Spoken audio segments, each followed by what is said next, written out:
Welcome to We're Gonna Run It with Joe Lisi and Terry Bowden. You're listening to We're Gonna Run It. What's your game plan? Can they run, but will they run? If you want to run the ball, you got to give it to a guy that's a running back. Gutless. We're gonna run it. We're gonna play blue collar. Enjoy it. I said it. Have a little heart and have some stones. We're gonna run it. If you want to throw an RPO, you got to run first, pass second. That's why it's not called a PRO. It's an RPO. You got to start with a running game that puts people on their heel. Take a look at my algo. His algo is used with all data from last year. You're so smart, you're stupid. We're gonna run it. And the people that believe that talking head are even stupider than what I thought. I said it. If you want to run the ball, you got to give it to a guy that's a running back. You got no shot to get back into the series. No shot.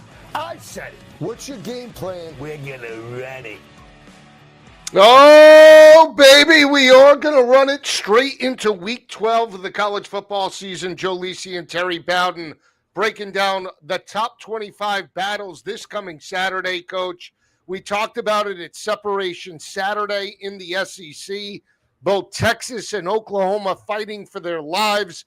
Whichever team loses, potentially out of college football playoff contention. And in the ACC, something's got to give. Is it Virginia? Is it Duke? That game matters as it relates to conference odds this coming weekend.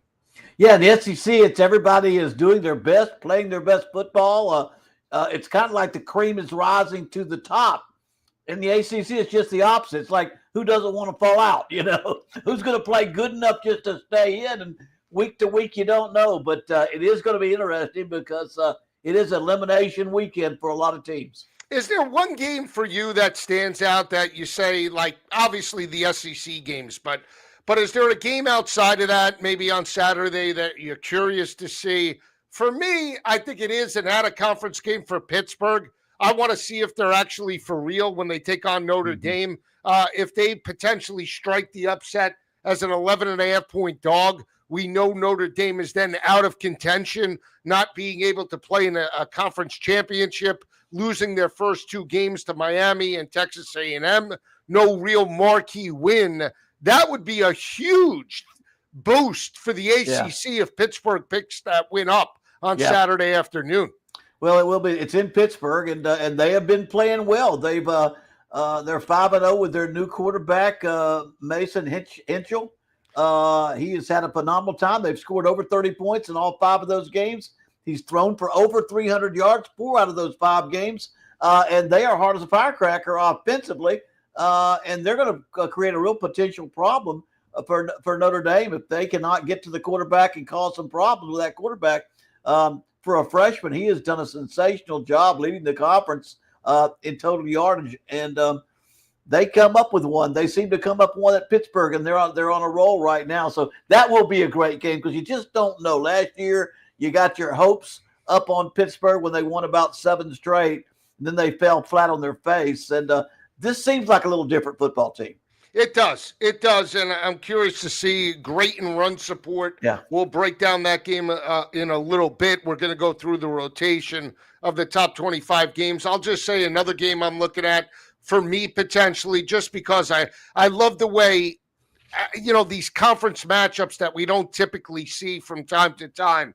We saw BYU and Texas Tech square off last week. We know how dominant Texas Tech is. Right. They're laying a huge number against UCF. I still want to see if that game is competitive.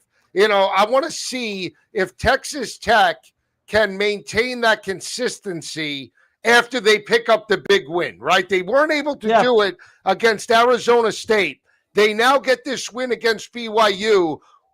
Are they for real? If they go out and take care of business against UCF and win it like they have at home by an average margin of victory of FBS opponents, they've won at home in Lubbock by 34 plus per game, then that would be a huge indicator whether Joey McGuire technically has a contender. And I know David Bailey in that front 7 are legit. So, again, I think those are the only games for me outside the big ones that I'm really concerned about and want to watch this coming weekend.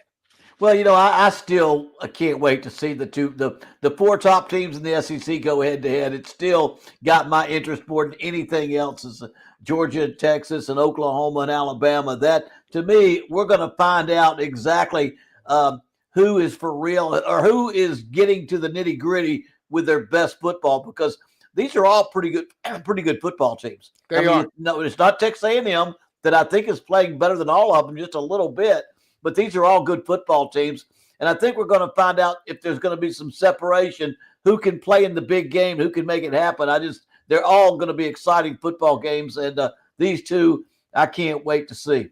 You know what I didn't bring up to you the other day is when we talked about Napier being fired. Right. He's on Georgia's staff now. He's an analyst with Georgia and Kirby Smart. So just curious what Billy Napier could bring in that analyst job. We saw it obviously in the NFL, Robert Salah, going mid-season to San Francisco. But in the college game, especially when you're looking at a national championship run, what could Billy Napier potentially bring that staff? Well, I mean, first of all, Billy was at Alabama as well. I think he and Kirby Smart created a relationship there.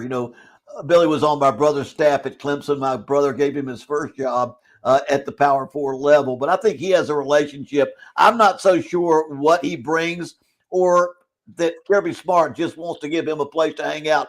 Because, when you get fired in the middle of a season, and we coaches know what you're going through.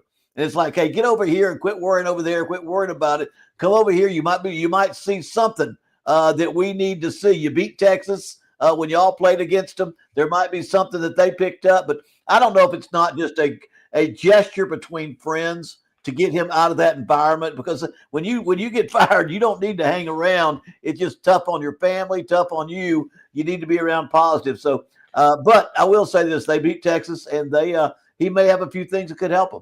Yeah, he was at practice. He wasn't officially hired, but he was there the other day. And obviously, I'm sure he's bringing some scouting, some reporting. Sure. They played Texas, obviously, toe-to-toe, exploited them in that victory in Gainesville. They ran all over their face for 135 yards. I'm sure that has a little bit to do with it as well, game planning in that matchup. So let's dive into it. We'll take the big one. Early, Alabama and Oklahoma. We talked about Oklahoma's ability on the road to step up and make some plays. The one game that they lost, that they got exploited, was against Texas. Granted, that was the week or 2 weeks after John Mateer got hurt and broke his thumb. They had the lead, but in the second half, their offense just could not do anything, and they just gave way to the Texas Longhorns. But they stepped up in a very difficult environment 3 weeks ago against Tennessee and grinded out that win. I think it's a similar type of matchup. I still believe in Mateer. He's a riverboat gambler with 5.5 points. I'm going to take them with Oklahoma. I'm going to call for the upset. I think the Sooners strike it in Tuscaloosa. I can't go that far. Just knowing Alabama, how they play in Tuscaloosa, it's a home game. I think they have the current longest home FBS record going on right now for wins at home. I will say this, Brent Venables, the head coach, defensive coordinator, had a week off and does an incredible job of scheming someone, studying their tendencies, knowing exactly what they do. With a week off, he'll come after the quarterback in a few different ways than what they've seen already. But, Ty Simpson, to me, is one of the most solid quarterbacks in the country. He doesn't turn the ball over. He's a touchdown machine that doesn't throw turnovers. And the way he plays and the receivers that they got, I think if he doesn't turn it over, if they can't get pressure and create turnovers, I think he's got 7 points ahead of Oklahoma at home. When you talk about turnovers, that's something – with the turnover margin, Oklahoma really hasn't done. They entered this game -5 in turnover margin. The one thing that Oklahoma does bring is their lunch pail. We talk about blue collar, very physical and run support, holding opposing offenses right in the area of about 82 rushing yards per game, 2.4 yards per carry. They've only allowed 4 rushing touchdowns on the year. The game plan defensively for Venables is, we know Alabama can't run it consistently. Let's get them into 3rd and 8. Let's get them into 3rd and 7s. Let's see if we could dial up some blitz packages and get to Ty Simpson, right? That's got to be the game plan. Force them to work down the field, even though they're at home. No chunk plays. hold them to field goals and not touchdowns. That's exactly right, because Alabama, I mean, they cannot run the football. The last 2 weeks, they haven't even gotten 100 yards. They may average 112, 113 yards a game, but not even 100 yards the last 2 games. And I don't think that's going to change this week against Oklahoma. Now that means you've got a one-dimensional offense going against a defensive coordinator like Brent Venables. Now, the fact that that's why I don't think he can turn the ball over. He's got to have a big play or two by his wideouts, and he's got some great big play potential. And what he's got to do, if he'll try to run the ball enough to get the safeties involved a little bit in the run game, he'll have a better chance to get one-on-ones with his wide receivers and that quarterback. Now, let me ask you, can Arbuckle put in anything in a week for a game like this? Could he add a different wrinkle, the OC for Oklahoma? Can he with the extra week off? Absolutely. It all depends. You know, the way I looked at it, when I had off weeks at Auburn in the SEC, if I was an underdog, I did everything I could. I was going to add a couple of wrinkles. If I knew that team, if we played our best and they played their best, they were probably going to win. Well, that doesn't mean lights on. You're going to find some way to get you 3 or 7 or 10 points. I go back to Louisville against Miami. Remember the first 2 series, they pulled off 14 points. If I'm at Arbuckle at Oklahoma, I'm also going to have a wrinkle or two that gives Alabama something entirely that they don't see. So you got 1 or 2 series before they catch up with it where you might grab points. And I think in a game like this, if you can pull off some points out of that, it's the difference in a game that's this close. The margin is so close in this game. I think it could be the difference if they'll go ahead and do it. The key is, look yourself in the mirror and say, you know what, we got to do a little something different. Because when you're favored and you've been playing well, your tendency is let's just get our people well. Let's just continue to work on what we do well, and we'll beat them because we're better. And you got to be careful because if the other team's got something up their sleeve for you.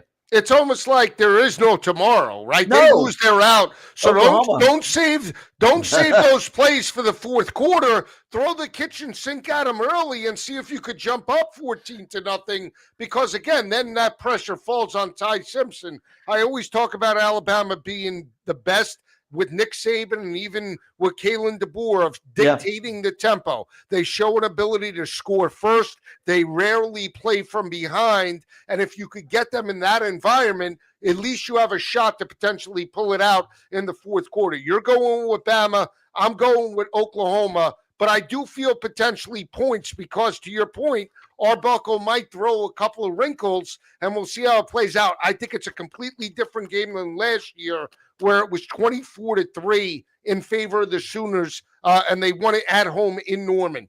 Let's talk about Texas. 2 times last year, they squared off against Kirby Smart.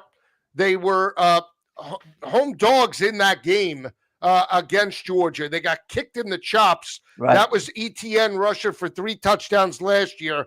That secondary and the defense forced turnovers against Quinn Ewers and Arch Manning. They got to them early and often. They won it by 15. And then when Carson Beck goes down, Gunnar Stockton and that team buckled up, and they just found a way to gut it out in the SEC championship. I keep talking about Texas on the road. Not good, right? Mississippi State, they win. They struggle. Kentucky, they win, they struggle. They get punched in the chops in the swamp. The body of work on the road for Sarkisian this year is not good. I don't like them at all just because they can't run the football. And when you have Georgia rushing for 300 yards against Miss State, I'll take that at home. Give me the Bulldogs. Yeah, the bigger the game, the more you lean on Georgia, not Texas. I don't think Texas plays well in big games. I don't think they play as well on the road. Now, Arch Manning has his 2 most productive days, the last 2 games, 346 yards and 325 yards. He's had some pretty explosive games, but this is a different animal he's playing right now. And I think Arch probably tenses up in the big games a little bit. He's always getting a ton of yardage when they're winning or they're in control, and it's a little bit more off, a little bit more pressure. He's a little more antsy in the pocket when you're playing the good people who come at you. So the big problem with Georgia, this is not their best rush defense, not their best pass rush team. They haven't done a good job of getting to the quarterback. So there are some things that help Texas and some things that help Georgia. But bottom line, Georgia, home game, Kirby Smart, tough running game. they'll win it in the fourth quarter. Yeah, and if you want like common opponents, Texas in Lexington wins it by 3. Right. Georgia won at home by 21. Texas wins on the road in Miss State by 7 in OT. Georgia wins it by 20 in the same environment. I'm just saying, body of work, common opponents, Georgia has the edge. So again, styles make fights. It's not cookie cutter in any capacity. No. But when you just look at Georgia, their ability to run the football in a big spot, they still were able to run it in games against Alabama when they had to. I know they lost, but they still were consistent in the ground game.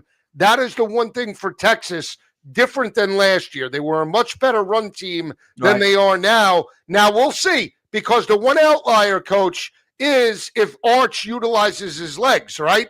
Because what gives Georgia problems? The RPO game and mobile quarterbacks. Now, Arch isn't Trinidad Chambliss and some of the other guys that could scoot, but he still can maybe make some plays on the perimeter. Yeah. Does that change your assessment for Texas in the RPO game if they get it dialed up?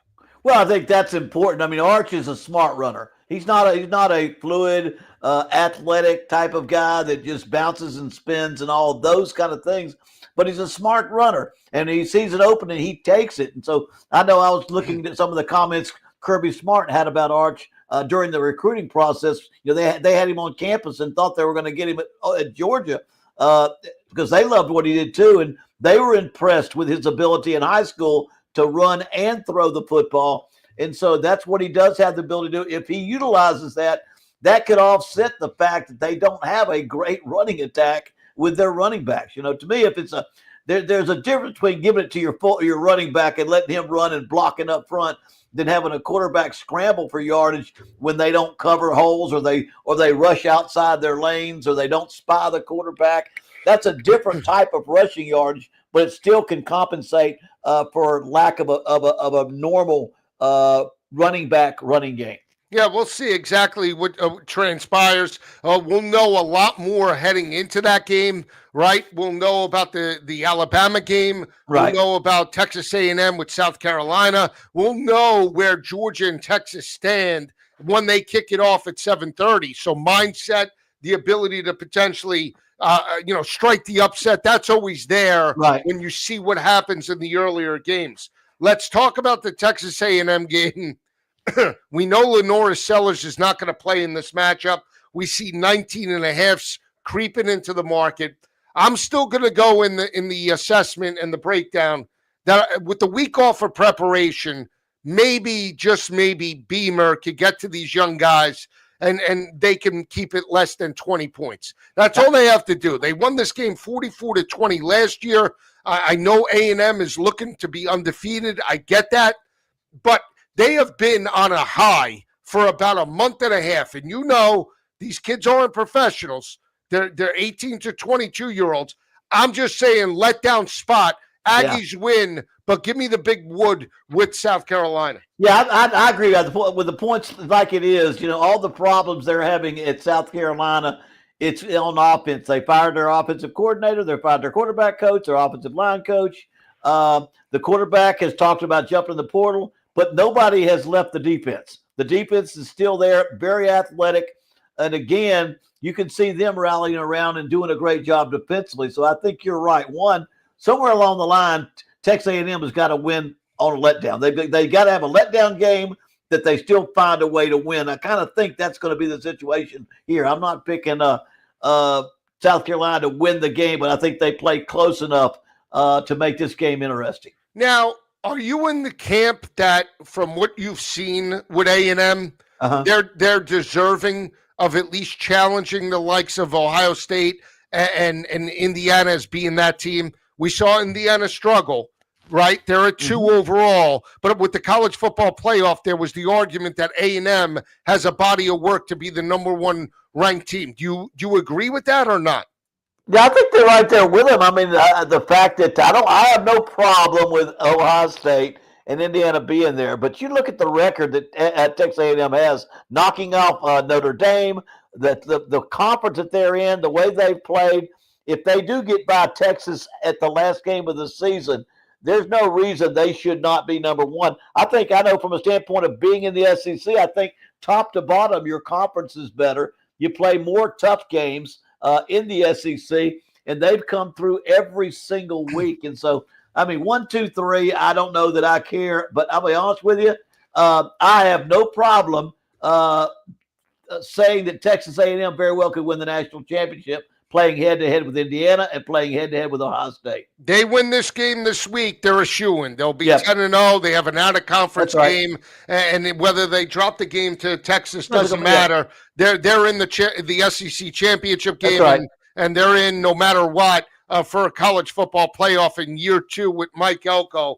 Fantastic job. Other games in the SEC, we got to talk about this LSU game. 2 garbage teams. Yeah. But here's the thing. It's not a night game in Death Valley, which means you might have like half capacity in Baton Rouge for this matchup.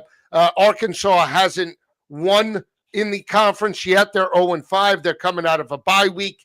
You know how I feel about their offense of Arkansas. I love it.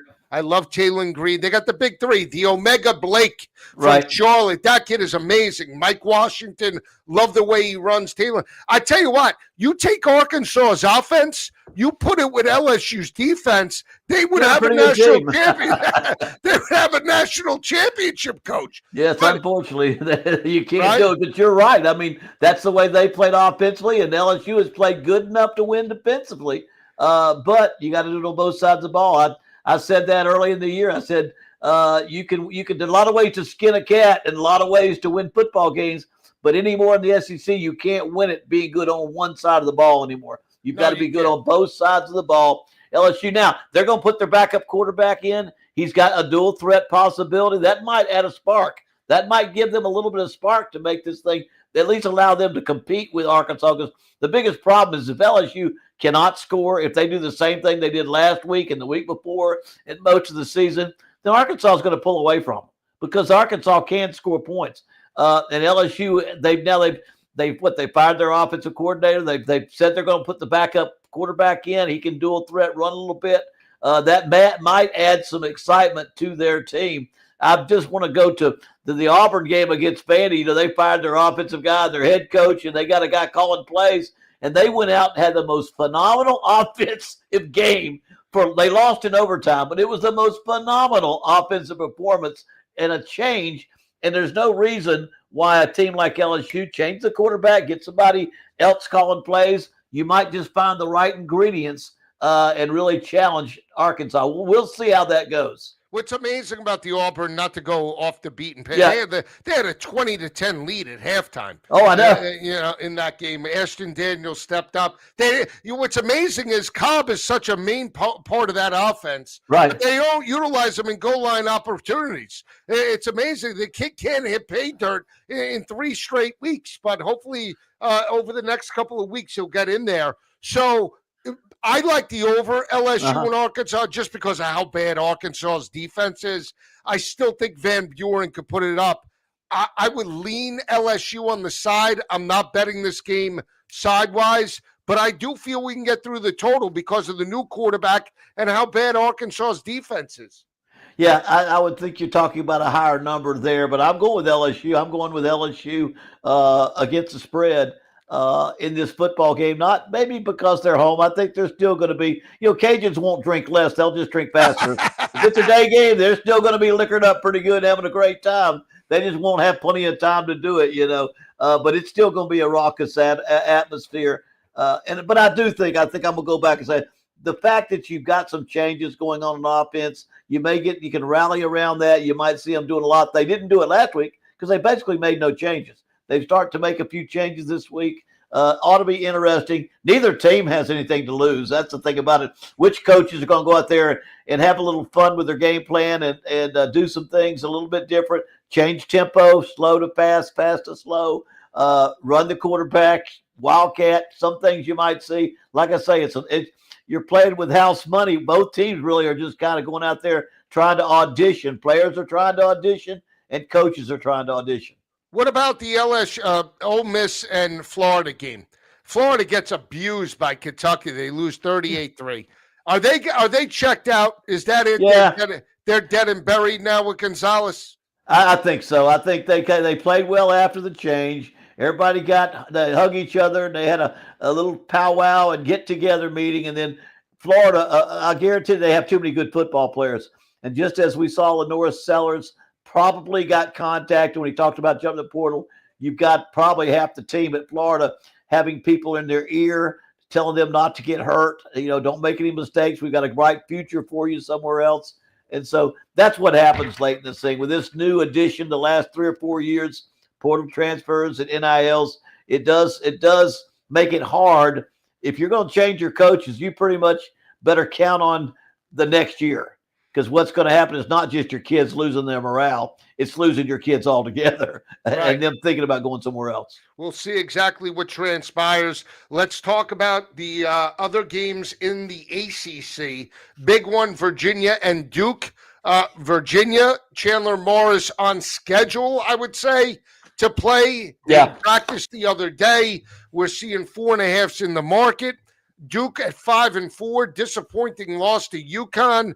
But again, everything in front of them. They have one of the best prices to win an ACC championship. They haven't stepped up at home, Coach, in their two biggest games against Georgia Tech and Illinois. Can they do it against Virginia? Well, they can do it. They may be the most talented team. When you talk about that quarterback, he's explosive, but they just let down. They let down and don't win games I think they should win. With Virginia, you kind of know what you're going to get. If their quarterback is healthy, and I think that last game was an outlier against Wake Forest. Nothing against Wake Forest. I think they may go bowling this year. Great job by their new head coach. But I think Virginia, the same MO is going to happen. Quarterback's going to lead them to a close victory. He gets hurt. The next guy can't even get him in the end zone at all. And they lost, but couldn't even come close to beating Wake Forest. Although it was a 13-9 game, they could not play well. But my indication is that the quarterback Chandler Morris will be back. I think the morale of that, I think they'll come back and win this game. I think Duke, I can't figure out how Duke going to play week to week. I just don't have a good feel for how they're going to play. But I think if Chandler's healthy, I think their team rallies. I think they've still got a chance to bring everybody back like they've been doing. And whether it's an overtime win or a last series win, to go out there and do it again. We'll see. I'm leaning to Duke. This is a game I'm not going to be betting, just because, to your point, I don't know what I'm getting from either team. I thought that Virginia would be on upset alert last week against Wake, but I didn't love it. And, Morris goes down, and then that changes the whole complexity this week. Last time the teams played was back in 2023. Virginia picked up the win 30-27. So that's just something to think about. Prior to that was 2022. Duke won 38-17. I believe Virginia had Brendan Armstrong. That's when Mendenhall was there. They got blown out in that matchup. Could be wrong, too. That we'll see. I think they might have won the 23 game with Armstrong as well. So just something to think about in that matchup. That's an early kick, so we'll know. What about Miami and NC State? NC State is a tricky team. Yeah. They knock off Virginia earlier in the year. They go on the road to Notre Dame. They play for a half, and then they get smoked. But then all of a sudden you get a game like you had 2 weeks ago where they're catching 5.5 against Georgia Tech. And they put up a 48 spot. And Bailey throws for 340 yards and 3 touchdowns, and he completes 75% of his passes. I'll just say this. We know Miami. We've watched Miami. There's one game under their belt. You could say it was the Notre Dame game. That was the most complete game that we've seen, maybe. USF in the rain, we'll give them that. But in these games as of late, Coach, the SMU game, the game against Louisville, you get 1/2 if you're lucky out of Mario Cristobal, and they look a lack of focus. I hope it turns on Saturday, but I'm going to take the points with the Wolfpack. Yeah, I'm with you on this one. I think the Wolfpack, the points, if you'd have watched, when I watched Chandler play, C.J. Chandler for North Carolina State, when I watched Bailey. I'm sorry. I've been talking about Bailey Chandler with Virginia. But Bailey is phenomenal. I mean, the guy's 6'6", about 215. I've had some of my friends that are scouts say this kid's going to be in the NFL one day. Unbelievable. Can run. Got a beautiful touch ball. but he's just now moving into his own. He's a sophomore. The team is good at times and not as good as they can be. NC State and Dave Doran's an outstanding coach. This team is I really like this team. Right. I think Miami is strong enough, physical enough, talented enough to get after that quarterback. But I do believe he'll keep them close enough and make plays. And Miami just doesn't seem to blow people out of there. They don't seem to go out there and take care of business like they should.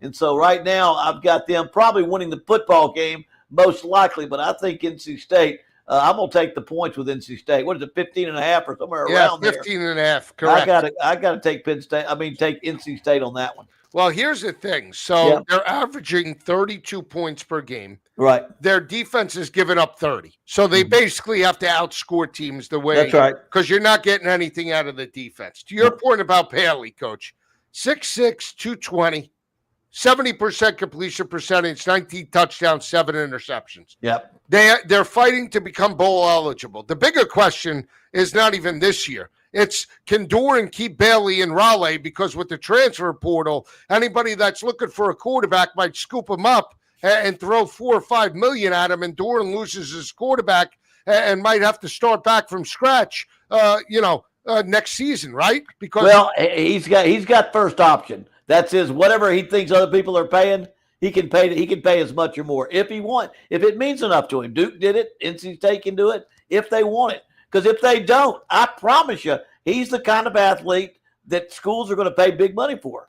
He's a dual threat, and I remember. I heard Kirby Smart talking about that in his press conference this week. He says dual threat quarterbacks are the key to the future. They're the most difficult people to stop, and you want guys that can run and throw. And I'm going to tell you, this guy is phenomenal. C.J. Bailey is a phenomenal athlete, and he's tall. And he's got a beautiful touch on the football. Now, they just totally annihilated Georgia Tech offensively. They got after him, and it was ugly. And maybe I got an overly good impression, but, they knocked off Virginia the first game of the season. They played very well at times. And I know I've coached against Dave Doran when he was at Northern Illinois. He is a very good coach. He knows how to build a football program. And I'll be shocked. I think he'll have them right now in a bowl game. Just one more victory, and they'll be in a bowl game. If he can keep this quarterback, like you said, if they put together an NIL package, they can keep this quarterback. But if they don't, somebody's going to eat him up. And I'm talking about the Ole Misses type deal, and the Ole Misses and the Ohio States and those people that want to have the Miamis. You think he's not auditioning? He's from Miami, and he's playing Miami. I guarantee he's auditioning for Miami, and that means he's going to play well. Not that he's going to play bad. He's going to play well because he wants to look good down in Miami. Right, and the thought is that Lenora Sellers will go to Miami. Well, and same type guy. Right, so we'll see if he picks up the victory. You never know; he might be in South Beach sooner rather than later. Let's talk about the early game in Pittsburgh. It's an early kick, noon. So you'll know whether by 3:30 whether Notre Dame is still in college football playoff contention, or whether in fact Pittsburgh pulled off the upset and they might be the hottest team in the country entering the college football playoff if they win back-to-back games against Georgia Tech and Miami over the next 3 weeks. That being said, they're coming out. Narduzzi said he doesn't care if Notre Dame beats his ass by 110. The game doesn't matter. Yes, it does. It matters to Notre Dame.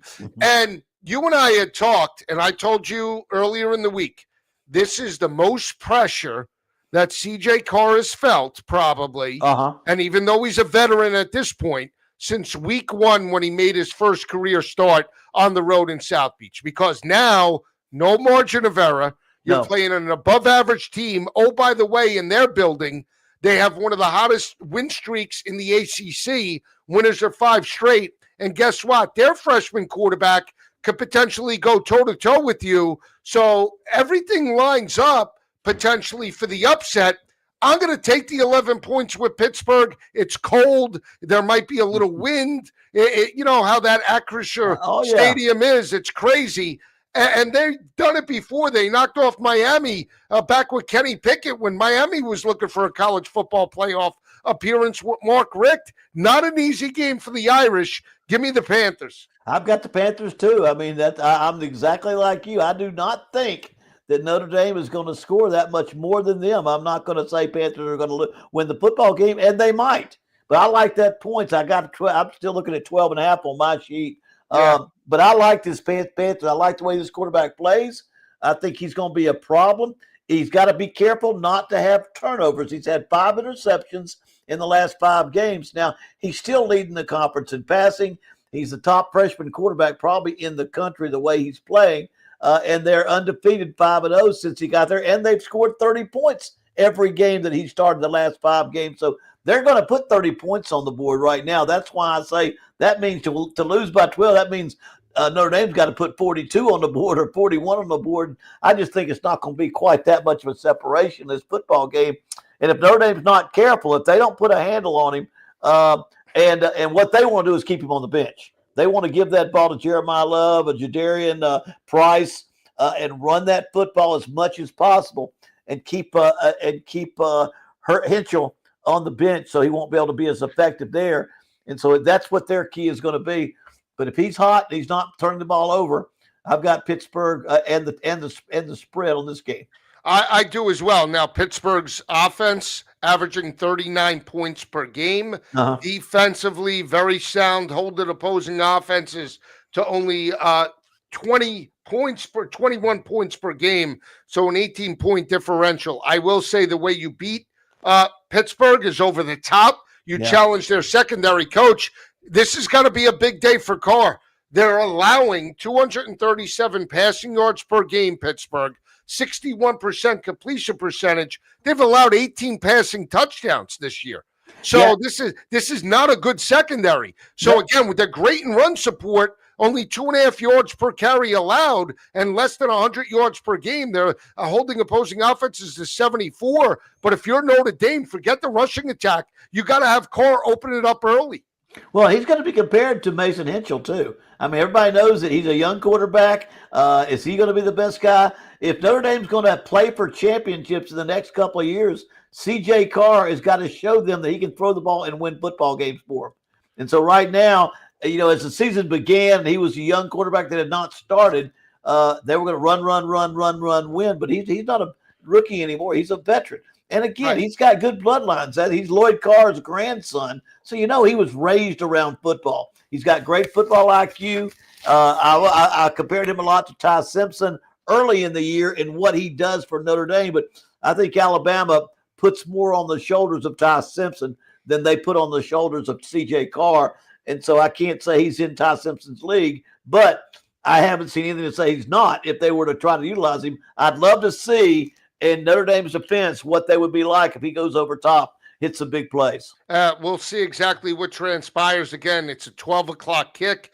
55.5 is the total. I lean to the under because, yes, Carr has to be aggressive, but I also think that this is going to be played similar to like an elimination game.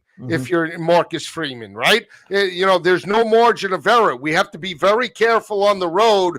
We have to, we'll take our shots, but let's make sure that we're not throwing the football into double coverage.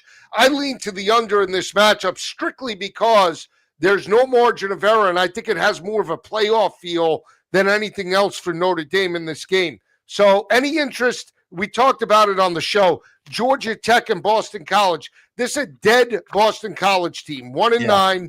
Bill O'Brien, I think, potentially could be on the hot seat. He's 0-6 in the conference. We know how good Haynes King is. I mean, Coach, 16.5 in Chestnut Hill. I mean, seems too easy, doesn't it? Yeah, it's just a dead gun. BC just can't. They can't do anything offensively. They've got quarterback problems as well. They can't seem to score any points. They haven't won a game against a FBS team. They won their first game. They've lost 9 straight.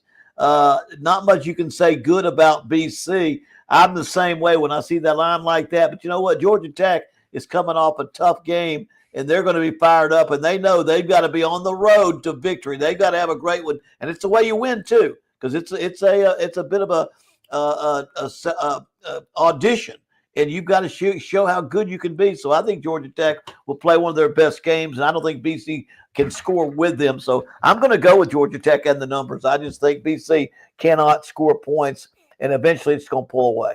All right, we'll see. 2 games in the Big Ten, Indiana and Wisconsin. I mean, this Wisconsin team, coach, is absolutely. I know they got the victory over Jed Fish. They win it 13-10, but they're going to have to score. Let's be realistic. They're going to have to score at least 30 to potentially beat Indiana because their defense ain't gonna. Their defense in Wisconsin isn't as good as Penn State's. No. We know that, right? And Penn State still allowed basically 28 points in that game. Wisconsin is not. I mean, when is the last time Wisconsin scored 20 this year? I have to look at the map. They scored 20, coach. Week 2 against Middle Tennessee State, 42-10, they won. That was it. 14 against Alabama, 10 against Maryland, 10 against Wisconsin. They got shut out by Ohio State and Iowa, 7 points against Oregon, and they put up a 13 spot against Washington. How bad does Kurt Signetti beat them down on Saturday? Well, I think he'll beat them pretty bad. Again, I hate to beat a dead horse, but another quarterback problem. They've got terrible quarterback problems. Well, at Wisconsin, not having a guy that can go out there and play very well or do well, and they don't know who to start, who to play. They've said now they've got to go with either Smith or Hunter Simmons, and they end up throwing. Their punter was their leading. Their punter, Sean West, was their leading passer last week, and so I think they've got some problems. So I don't see them like matching Indiana, and I'll be honest with you, I, as much as it's hard, these 29-point spots are hard to take, but I'm leaning to Indiana just to blow them out this time. I just can see Indiana now after last week. I think this will be a week where they just kind of load it in there and score a ton. I could see Indiana getting in the 40s or 50s on this one. We'll see exactly what transpires. I would lean to Indiana as well. I don't like the game in any capacity. 43.5 though seems light, doesn't it? I mean, if you're Wisconsin, I think you want to fight it in a phone booth. If you're taking Wisconsin, you're hoping on the under.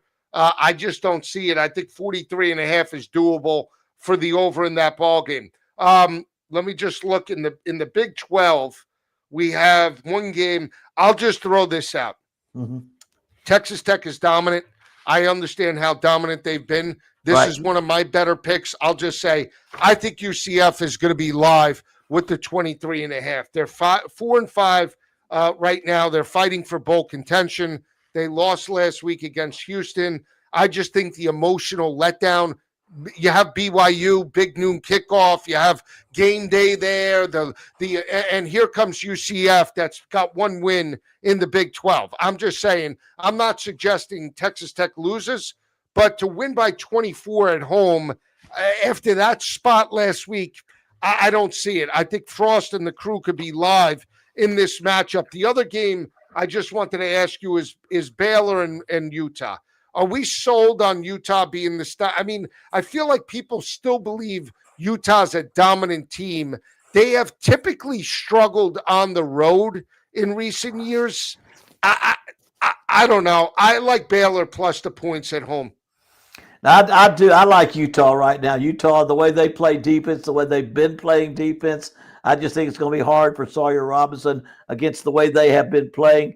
Utah's held their Big 12 opponents under their average in almost every football game. And so I think Utah's got a really good football team. They've lost some games against good people in the conference. But I do think they can go ahead and they can take Baylor. What's it, 7.5?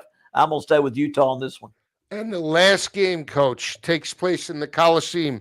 Great call by you. You had Iowa, right? Again, at home, all they do is win in November. Yeah, the weather. Okay, so now they're going to the Coliseum. And guess what? It's going to be potential 60% chance of showers in Southern California. It'll be warm showers, though, probably.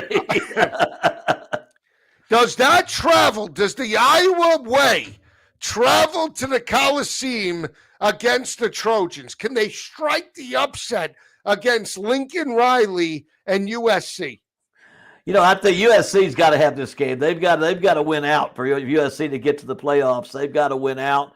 and I think USC will play a better game and win this game. I just think rainy weather in Southern California is not the same thing in Iowa. When you get, to me, when the rain comes down sideways or snow comes sideways, it's different when rain comes straight down. When you go to play ball in the Midwest late in the year, that's why you have to run the football, because the wind is worse than the weather. The wind is worse than the rain. Wind is worse than because you can't throw the ball. You got to run it because you can't be accurate. That's not true at Southern California. But I do think Southern Cal has to win this game. Then Oregon, then UCLA. So they're on the line. This one's on the line for them. Iowa, they'll be in a bowl. They've already bowl eligible right now. But I like USC at home against Iowa in this game. Absolutely. Coach and I will be breaking down week 13 next week. I'll just give you this was an under the radar week. It wasn't as dumb. We have the 2 SEC games next week. Still a light week because we're not going to know much next week. Let me just tell you what's on tap. USC and Oregon, depending upon what happens with Oregon, and USC this weekend. Arkansas and Texas, meaningless game in the SEC. Yeah. BYU, Cincinnati's a good game because BYU needs to stay alive. That's right. Miami and Virginia Tech, dead game, right? Pitt and Georgia Tech. That's the one that'll matter. That's the big one. That's the big one right there. That's the big one right there. Absolutely. And here's another one. So the ACC coach next week will take front and center because you got SMU and Louisville. You got Georgia Tech and Pittsburgh. Mm-hmm. Outside of that, Tennessee, Florida, Michigan, Maryland, Missouri, Oklahoma, Georgia, Charlotte, Alabama, Eastern Illinois, Notre Dame, Syracuse, Kentucky, Vandy. We won't know anything more outside those 2 ACC games next Saturday. No, I think this is the weekend where they're going to position themselves this week, and then it's hold on that last weekend when the big games are for a lot of these teams. Some of them have 3 games left, others have 2 games left. But it's not next week. See, this week will be critical to see where everybody is and where they're going to line up and have a chance to either play for a conference championship or hope they get into the college football playoffs. Yeah, BYU, that game will matter for them. Still with 1 loss, still potentially an at-large team. We'll see what transpires with Tech. Yeah. So this is it. Coach and I will be back next week, regular time on Tuesday night, 8 p.m. Eastern, 7 p.m. Central. We'll get you prepped and ready for week 13. I'll just say this about the odds perspective. Obviously, gamble at your own risk and gamble accordingly, but potentially look at some of these teams because, just from the big picture, Pittsburgh will have much better odds if they knock off Notre Dame to make the playoff. And those odds will fluctuate based off of this weekend and some of these upsets that potentially could play out. This is great. This is the final stretch run, Coach. It doesn't get better than this when we talk about college football, and we'll be covering it the final 4 or 5 weeks of the regular season. Yeah, and I think as far as wagering on games late in the season, I know for me, for being a former football coach, I now have a really good feel for how these teams are this year. I might want to look at the analytics, but you can almost have a feel after watching 8 or 9, and you and I watch about every game every week, and you begin to have a feel of who can pull a game off, who can't pull a game off, who's got a backup, who doesn't have a backup. And I think you all of a sudden you've got a chance to really have to hone in on some good games where you really have a good feel for who's going to win, who's going to lose. We'll be back next Tuesday for Coach Bowden. I'm Joe Lisi. Have a great weekend, everyone. Enjoy the games. We'll see you next week.